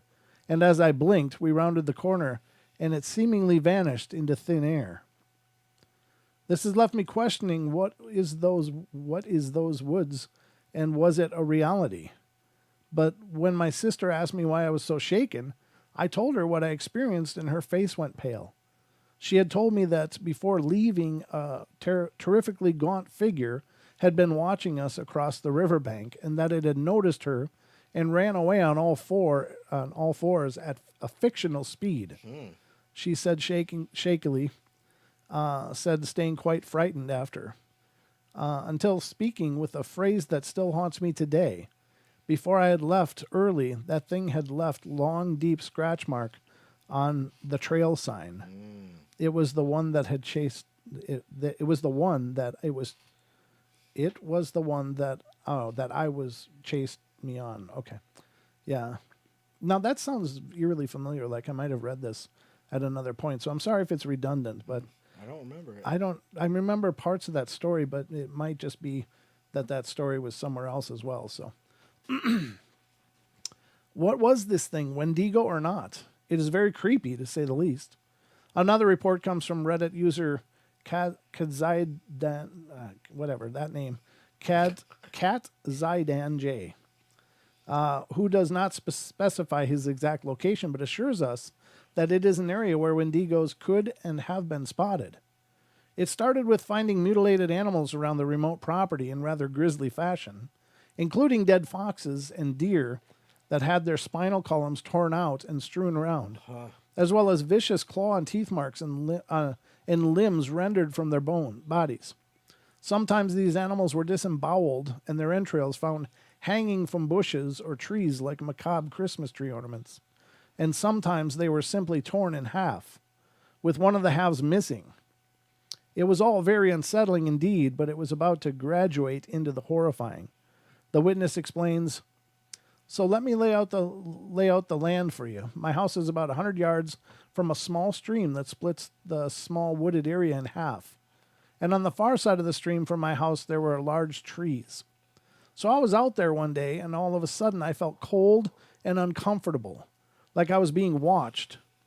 I also became increasingly paranoid that someone or something was out there with me, so I decided to head in. Plus the sun was setting and dusk would be upon me soon. So I started walking towards my house, which would mean I would have to walk uphill. So I started walking at first. I was walking out of the woods like I was on someone's yard, and they had told me to get off. Not a fast pace, but moving with a purpose, you know? Then I kind of felt like someone was really looking at me. So I turned around and saw a large creature about 80 yards from me, standing across the stream, and then proceeded to take a step towards me. And I'm not really too athletic, but I'm not mega weak. I would say that if I had to run about 20 yards uphill through the woods, it might take me 30 to 40 seconds. But yeah, I ran out of those woods in about 10 seconds. It's the most I have ever been scared and the most that adrenaline has ever flowed through me. Now I know what you're wondering. Could I have been dehydrated or having hallucinations? Well, I've never hallucinated once in my life, and I wasn't dehydrated because about 10 minutes prior to this event, I drank an entire bottle of water. And I always make sure I'm hydrated before I go woodland exploring. And there is no way it was a tree, because every time I go out there, I go to where I spotted it, and there isn't a single tree small enough to remotely look like what I saw. Since then, I haven't spotted it, but I hear it. It is believed by Native Americans that Wendigos call out for help like a human in order to lure people towards it. I have heard what sounds like a little girl calling for help out in those woods before. It is still terrifying to talk or think about. And that's so horrible. Oh, my God. Because, you know, as an adult, as a parent, if I heard a little child crying for help, I mean, you know, chances are you hear something calling for help. It really needs help. But what if it's something like this? And could you in good conscience roll the dice? Like, yeah, some kid out there needs help or something, but God, it might be a Wendigo, so I'm going to stick here. Meanwhile, there's a kid that's just, in real trouble. So what do you do? I mean, wouldn't you go? I don't know. I mean, it depends. I mean, Yeah. have I seen or felt like something malevolent was there before, or Yeah. what do I know about the area to begin with? Sure. I certainly wouldn't want to meet one. Yeah, no. Now, to mention though, some of those descriptions sound like stick Indians as well. Yeah. Specifically when it was talking about being cannibalistic and how tall and gaunt they are. None of these stories so far have described horns, though. Right. Yeah, you hear about those antlers or whatever that a lot of them are said to have. Right. Like deer antlers, much like are depicted here. Right. On this one. Yeah. So, I don't know. That's just horrible that they would utilize such a nefarious way to lure people in there, because I assume, like everything else in the woods, everything's way quicker than us anyway. Hell, a squirrel could run past most adults, and that's just a dinky thing. So you put another, 4 or 5 feet of leg on it, and what do you got? You got, way faster than us. So it's just, I just hate the idea that people may hear these calls for help, and it might literally be someone needing help desperately, but it's not coming, because they're just not sure. And granted, can you blame them if they've seen something weird in those woods? Yeah. That's the horrifying part. I don't know. That's terrible. That's such a wicked thing. Very wicked. Let me continue here. It says, Wendigo reports come from a surprisingly varied number of places around the United States. And our next report comes from the wilds of the mountains of the northern area of the state of Georgia. Wow, that's not something you usually hear Wendigos associated with. Mm-hmm. The witness says in this case claims that he spends a lot of time camping and hiking the area with his brother Ryan, and on this day, they had headed out to a place that they knew well, midway through Jack's River Trail in the Cohutta Wilderness. They searched for a good, secluded area to set up camp for a planned 2-night stay, got everything set up, and after a day of hiking and exploring the Jack's River, the trip seemed to be off to a great start. That night, they got a fire going, had dinner, sat chatting away until a sound caught their attention. According to the witness, they were very familiar with the sounds of the forest, and this sounded off to them, as if several people were walking around the campsite trying not to be heard. Then things got bizarre rather quickly, of which the witness says, I remember we both pulled out our flashlights and shone it in the direction we felt the sounds were coming from, but that is what was so weird. Whenever we would fix our lights on a spot we thought the sounds were coming from, the location of the sound would suddenly change. And that's when the whistling started. Oops. At first I thought it was just the wind, and I remember thinking maybe the wind is just throwing leaves around and what we were hearing is nothing but the wilderness around us. Ryan looked at me and asked if I was hearing that. I didn't answer, and was trying to focus hard on each individual sound.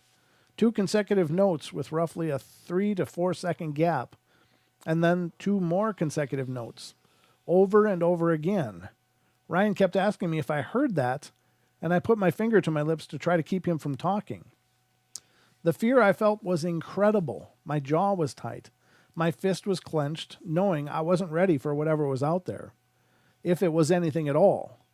The whistling continued for what felt like forever, but thinking it through was maybe 5 minutes, when Ryan finally yelled out into the darkness, Hey, quiet!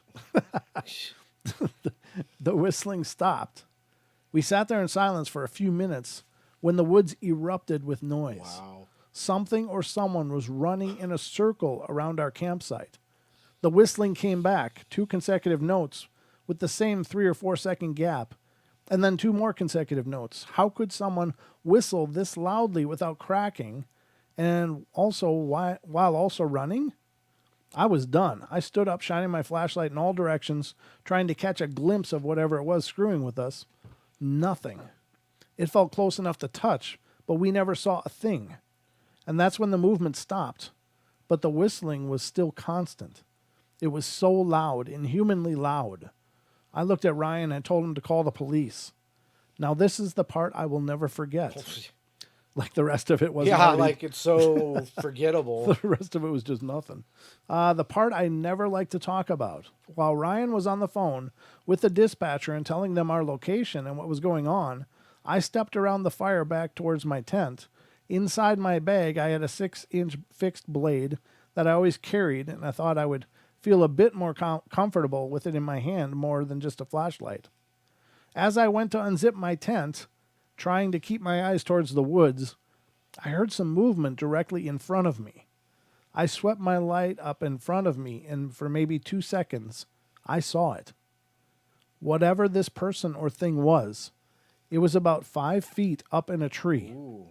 Everything about it was long. Its arms, legs, neck, fingers, everything. And it was fast. As soon as the light hit it, it launched backwards off the tree. I heard it land, but it either jumped an impossible distance or landed in a thicket because I heard it but never saw it. I don't think I have ever yelled so loud. I ran back to where Ryan was and sat down. He kept asking me what I saw, and I couldn't answer. I just kept thinking about what I saw. Maybe 10 minutes later, we saw a couple of flashlight beams coming through the woods, and about 3 guys came into view asking if everything was okay. I settled down a bit and started asking them if they had seen or heard anything. All they said was they heard a lot of movement and then heard my scream, and that's when they all headed in our direction. I tried to explain what had happened without sounding crazy, but it didn't seem to work. One of the guys walked around a bit and then came back and said that he didn't see anything. Ryan told them that we'd called the police, and roughly 30 minutes later, a park ranger showed up. Ryan and I tried to explain everything to him, but he just chalked it up to either a curious animal or some campers trying to mess with us. Campers, really? What was going on here? Now, I do want to say something, though, that kind of came to my mind as I was reading this. And that is that black guy, he has that cell phone camera footage out his back door. He says, "Oh, there's my yard." And he's shining, it's nighttime. He's shining his camera towards the street, like a lamp post that's out past his grassy yard. Looks like it needs a good mow, but anyway. And he said that he's been seeing things and hearing things. And as he's filming, you know what I'm talking about, Don? No. Okay, so as he's filming, something almost spectral comes running across, and it's huge.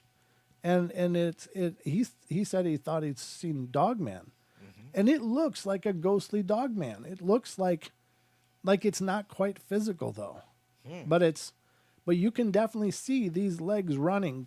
If anybody out there can help link me to that story so I can show Don what we're talking about here. But what an incredible experience, but how incredibly unsettling would that be? It's like, here's the thing. You might believe, and you might surmise that you're dealing with something, but once you see that thing, there's no longer a barrier between you and the reality that it's there. And I don't think if I was that guy, I could ever go out in my yard at night again, knowing that that's what I saw running by. Yeah. And it's really weird. It's like, I don't know if it's wispy or if it's just the poor lighting, but it really is hard to make out any detail. But you can definitely see two legs and a big creature on top of it running, and it's moving. It's like cooking. So if anybody can help with that, let me know if anybody finds a link. If you would keep watching the chat, because that's a hell of a video. I think you should see it, and we can certainly show it because everybody else has. Denali Princess says, I saw that video. He sounded like the hide your mama dude. So talking about we were just watching that, as a matter of fact. Okay. Denali Princess says she thinks it's on Slapped Ham. Oh, that could be. Colin's great. Yeah, Colin's with more videos like this. You got to do the head thing.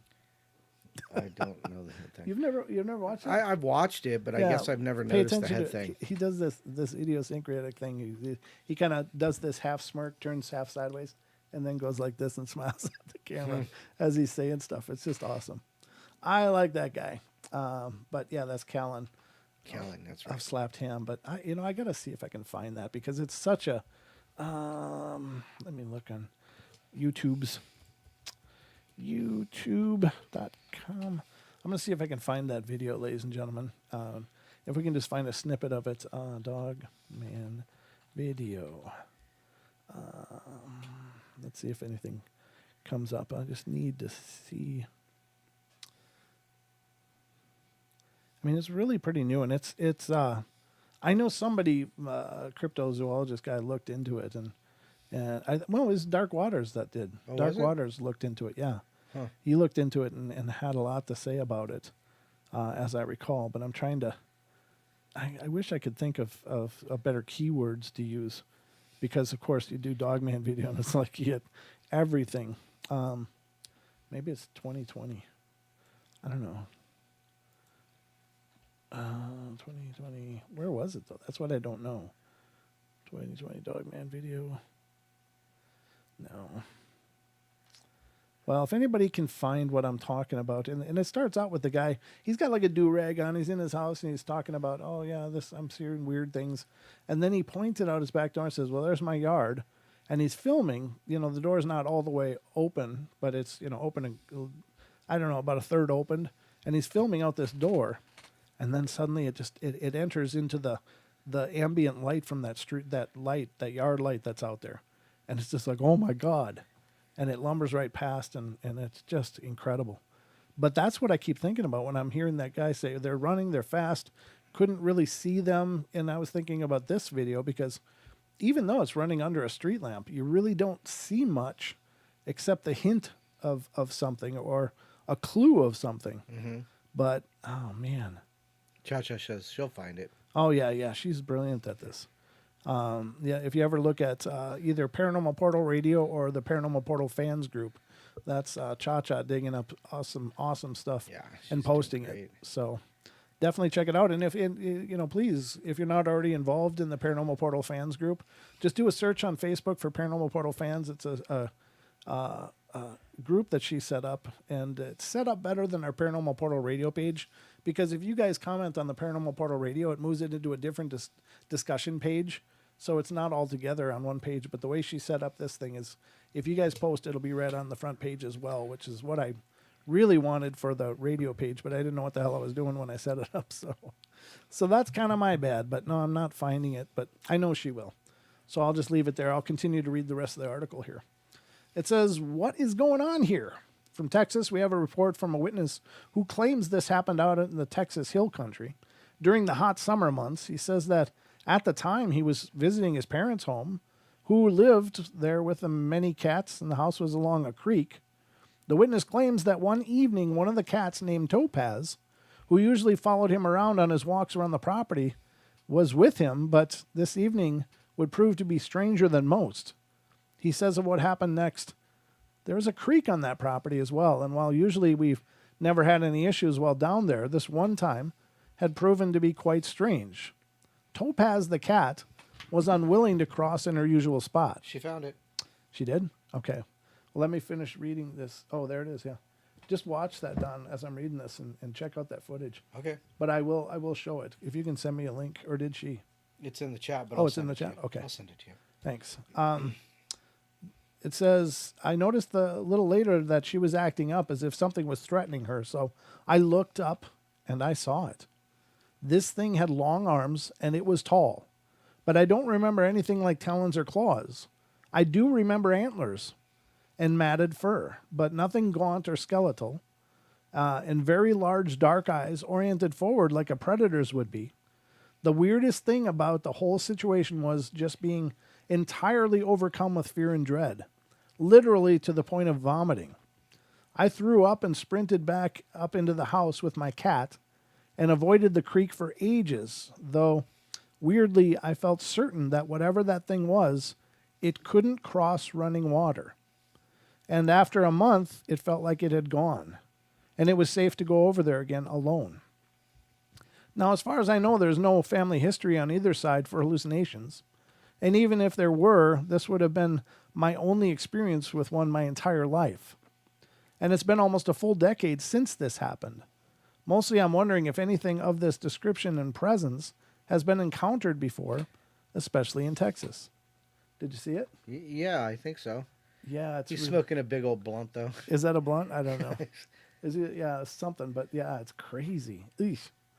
So what's going on with reports like this and others like them, and are they even truly encounters with the legendary Wendigo at all? After all, besides some of the telltale signs such as the generation of fear, general appearance, and what seems to be, in some cases, an effort to trick or draw in the victim, as well as the assertion from all of the witnesses that these were Wendigos, we are left wondering if there is perhaps something else to all of this. Could this be some sort of other creature like a Sasquatch, even a supernatural entity such as a skinwalker? Could it be just hallucinations or misidentifications? Maybe even hoaxes? Whatever they are, such accounts make the rounds from time to time and add a layer to the already rich and spooky lore of the Wendigo. Brilliant job, as always, Mr. Swanser. I appreciate it. All right, now let me check out this link. Yep, I sent it to you. Okay, well, thank you for that. Let me open. There it is. Okay, here we go. It's about a minute 30 in. Okay, it's a long video. Yeah, it's 30 minutes. It's Dark Waters that posted it. Okay, yeah, and he I know worked with the guy and he was all on board with it too. So I gotta wait for the dumb ad to get done. All right, okay. Yeah, I should have thought of Dark Waters for that. I didn't think of it, but I won't play the sound because I don't want to just utilize everything. I just want you guys to see. You said it's about a minute 30. About a minute. Oh, that's way too far. It's a 30-minute video. Keep going. No, 30. the other way. The other way. It's a minute 30 in. Yeah, he's showing Okay, a little more. okay. There you go. All right. So here it is, ladies and gentlemen. I'm just going to give you this from here. Now watch. Let me blow it up. I just want you guys to see the creature itself, and it's really, really spooky. So here it is. Let's do this. And it's Elusive Dogman, recorded on video, ? I think it really is something. Here it is. So here he is going to look out the back door. And it's just absolutely frightening. If I saw this out my back door, I'd be absolutely shook. Okay, we're getting there. There's opening the door and looking out. Oh, there he is, switching the camera. Now this is the backyard, and you can see it needs a good mow, but other than that light's lit up everything really well.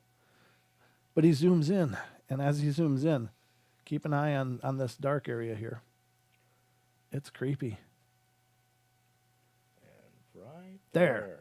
What the hell is that? See it again. Boom. Okay, now I'm going to go to like half speed. I'm going to change this to like 0.5.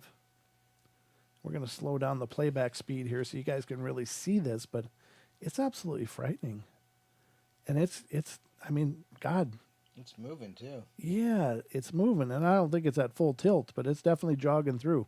Boom, boom. Look at that. Is that crazy or what? And that's all we'll use of the video because I don't want to stomp all over Dark Waters' rights and stuff. But man, what an amazing capture. Tell me that's somebody in a suit. Mm-hmm. That's got to be at least like 9 foot range, doesn't it? I mean, that thing is tall. Whatever the hell he captured. Oh my God. There it is, ladies and gentlemen. That's what I was thinking about as I was reading about the Wendigo. No, Renee, it was not a Fresno Nightcrawler. Oh God, no. No, there was actually a torso and Yeah. head and arms to that thing. But yeah, I mean, that's huge. Whatever that is huge. And that's not just somebody in a suit messing around, That's just really weird. Really, really weird. I don't know. That's one of those strange ones. I'll have to look at it again when I can sit down and listen to it. Yeah, and you could do frame by frame and really get, each, by using the period and the comma, Right. going backwards and forwards frame by frame, but that's something there. It's running through. That's not just a mist or some weirdness. Right. That is something physically running through that seam. or that scene.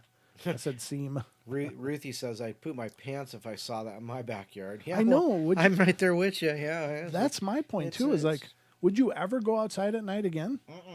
Nope. I'd be like, oh, lock it up. We're done for the day. Yes.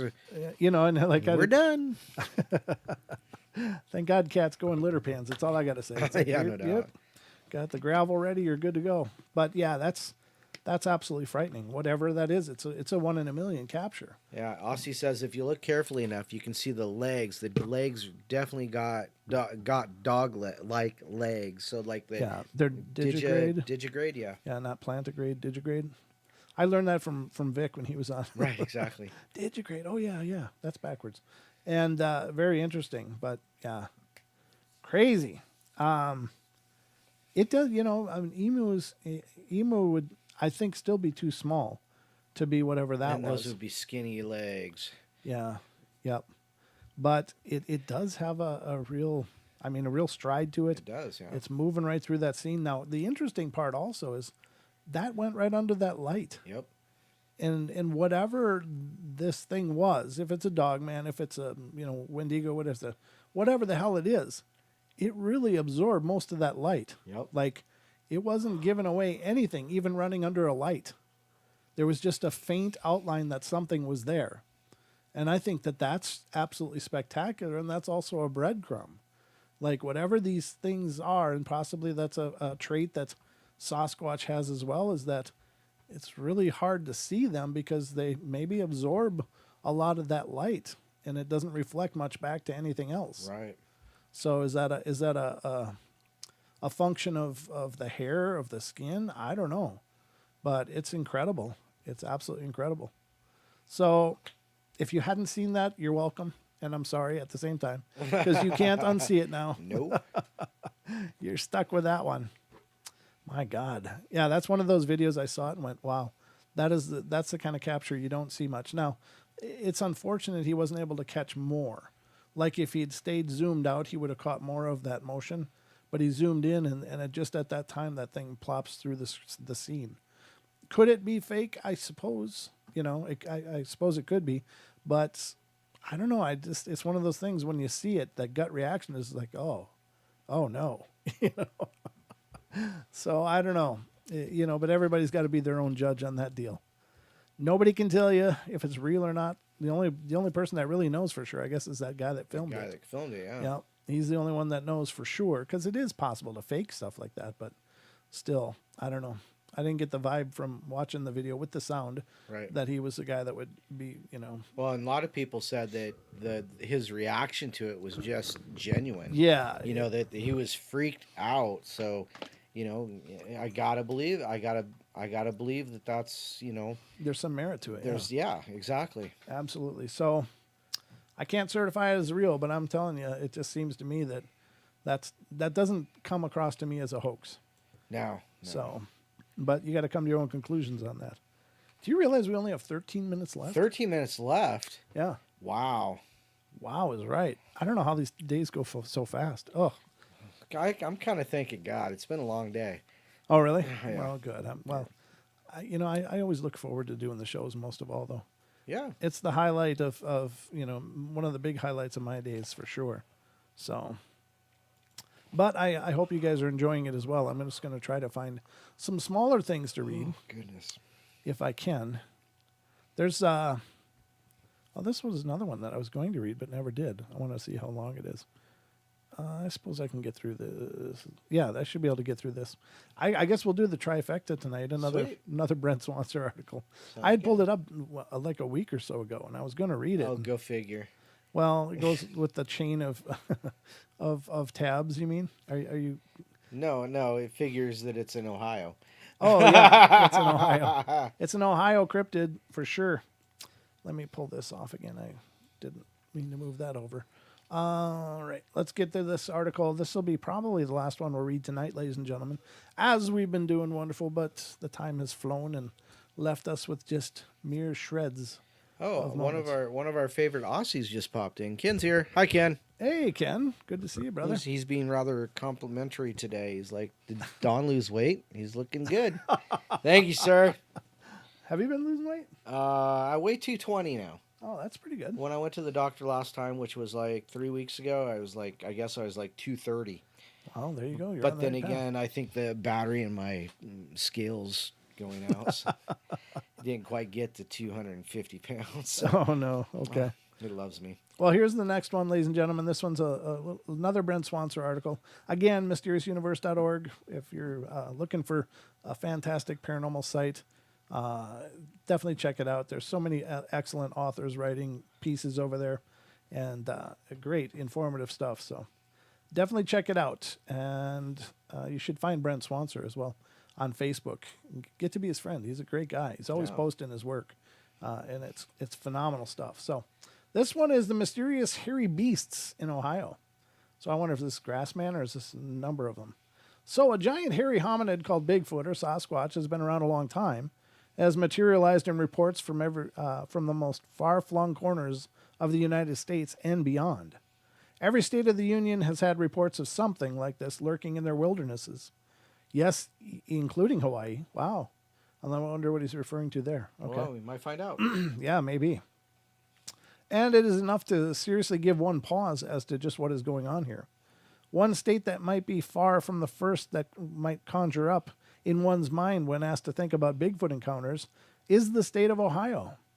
Yet here we find the rich history of hairy ape men reports that have remained unexplained to this day. Probably the most well-known Bigfoot-like beast of Ohio is what has come to be called the Grassman, which also goes by several other various names, such as the Minerva Monster. Hulking hairy hominids have been seen in Ohio, mostly along the Ohio River, since the early 1800s. But the phenomena didn't really enter the public consciousness until 1978, when there would be a series of bizarre sightings in the small town of Minerva, Ohio. In August of that year, Evelyn and How Caton were relaxing in their home when their grandchildren came running in from outside in quite an upset state. They were crying and screaming about a huge hairy beast that had been lurking about outside near a gravel pit. And when the Catons went outside to see what was going on, they saw it too. According to them, it stood about 7 feet tall, weighed about 300 pounds, and was covered in dark brown hair, posing a very intimidating presence that made them immediately back off. Over the coming days, the Catons would see the creature lurking about the rural property on several occasions, and once even saw two of the things on a nearby hill. They became convinced that the creatures had killed their pet German Shepherd, which was found with a broken neck, but in the trees, out in the trees at around the same time, and there was a sense of dread permeating the scene. Some of the encounters with the weird beast were very unsettling indeed, as it purportedly had the habit of peering into the windows at night, pounding on the walls and even throwing stones at the house with great force. And in the meantime, there were many other reports coming in from across the general area of the same thing over the next several weeks. From a heavily wooded area in Paris Township, just 2 miles west of Minerva, came around a dozen reports of a massive, hairy, bipedal creature roaming around. And hunters began to fan out through the area in an effort to hunt it down. Farmers also reported seeing it walking through tall grass on their properties, and one report even described the beast as sitting on top of a chicken coop. Motorists also sometimes encountered the creature crossing the road, and in one case the monster ran towards the witness's car in a threatening manner. The creature was often heard as well, its wail described as sounding like a combination of a baby crying and a woman screaming. Another Ohio beast in a similar vein is the legend of what was become to be called Orange Eyes from the wilds of the area of Charles Mill Reservoir outside of Mansfield, Ohio. Beginning in the early 1960s, numerous witnesses came forth with mind-boggling tales of encountering a beastly, enormous creature that estimated as up to 11 feet tall. Good God. Covered with filthy matted hair, exuding an odoriferous stench, and possessing 2 large glowing orange eyes.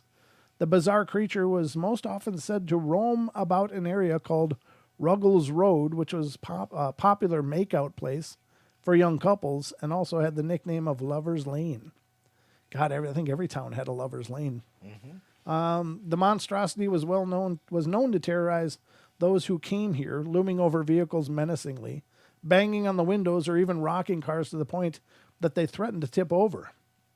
One of the most spectacular reports of orange eyes comes from April of 1968, when a group of school kids spotted the creature roaming around and actually chased it with flashlights in hand, but it disappeared into the night. The story goes that the abomination spewed forth from the tunnels underneath Cleveland's Riverside Cemetery, driven out when its home was destroyed by construction work carried out there in the late 1940s. Interestingly, the area of Charles Mill Lake has another cryptid that may or may not be related, in the form of an aquatic humanoid with no arms, luminous glowing eyes, and enormous webbed feet, which surged out of the water of the lake to frighten witnesses Danny Pedersen and Wayne Armstrong and Michael Lane, in March of 1959. Authorities would later uncover tracks that resembled the footgear worn by skin divers, but the case has never been solved, and there's no reliable connection to the orange eyes phenomena. What it was or where it came from is anyone's guess. There's a nice picture. Eesh. Another creature that may not be treated to these sightings, or may not be related to these sightings, rather, we have looked at so far, has come to be known as the Cedar Bog Monster, which was reported from the thick wilderness of the Cedar Bog Nature Preserve near Urbana, Ohio, which was established in 1942, and is widely touted as Ohio's first nature preserve. Not long after the preserve opened, people wandered its trails, or the road that cuts through, began coming back with strange stories of a bizarre, ape-like creature with glowing red eyes within the dim woods. One very prominent story of the era is that in 1945, a group of teenagers went camping in the Cedar Bog Reserve and disappeared without a trace, which of course was blamed on the monster, or rather eerily, not long after this entire area was fenced off and closed to the outside world, either to keep trespassers out or whatever lived therein. What are these creatures prowling in the wildernesses of Ohio? Are they Bigfoot or some subspecies of it? Are they just tall tales of urban legend?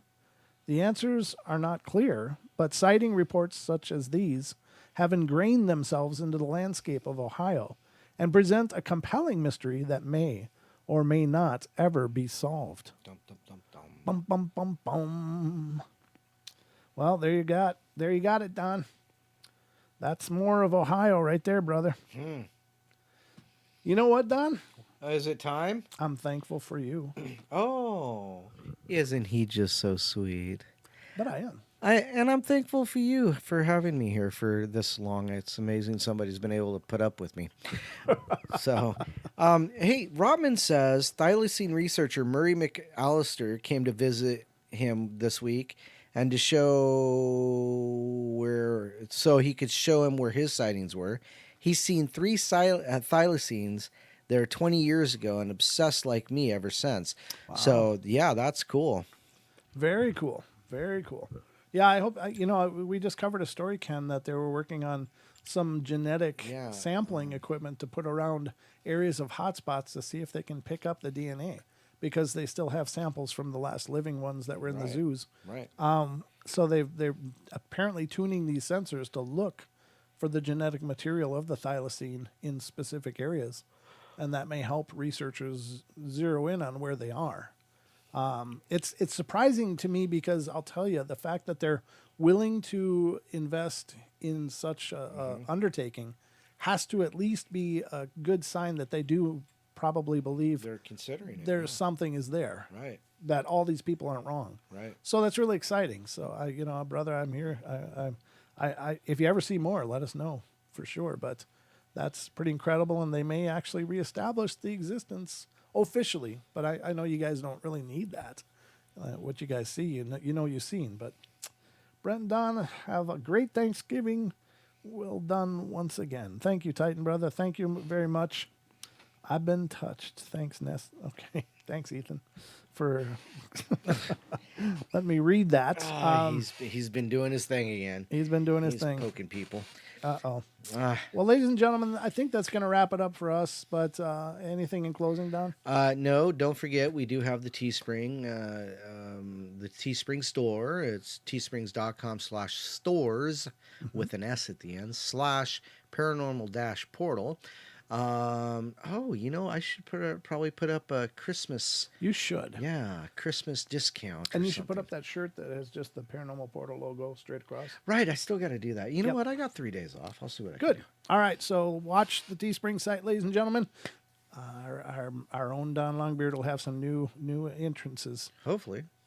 I know you will, because I know how fast you can whip them up. So. Sure enough. All right, ladies and gentlemen, I got nothing more for you other than to say that I love you all. I hope you guys have a wonderful holiday. Those of you that are celebrating, or it has to do with your, where you live. I may be here tomorrow night. I may not. I'm not going to give any concretes, yes or no, at this point. I'll see how I'm doing tomorrow. If I'm sitting back and feeling like, hey, you know what? I got to whip out a portal. I'll be here. I'll be here with you. If not, just know that we love you guys and we appreciate you all so much. Thank you so much for being a part of our world and a part of our experience here doing the portals. We are absolutely honored to have such an amazing group of people that continue to show interest in what we're doing. Absolutely. And with that, I will just say I love you all. Be good, be kind, be nice. Take care of each other, help each other out. Find the magic in every day and remember to laugh as much as you can. So good night, everybody. Have a wonderful holiday. And at the very least, we'll see you Friday. There you go. And Don will be back on Saturday. That's so correct. We'll tear it up all over again. So good night, everybody. Good night. I gotta pee.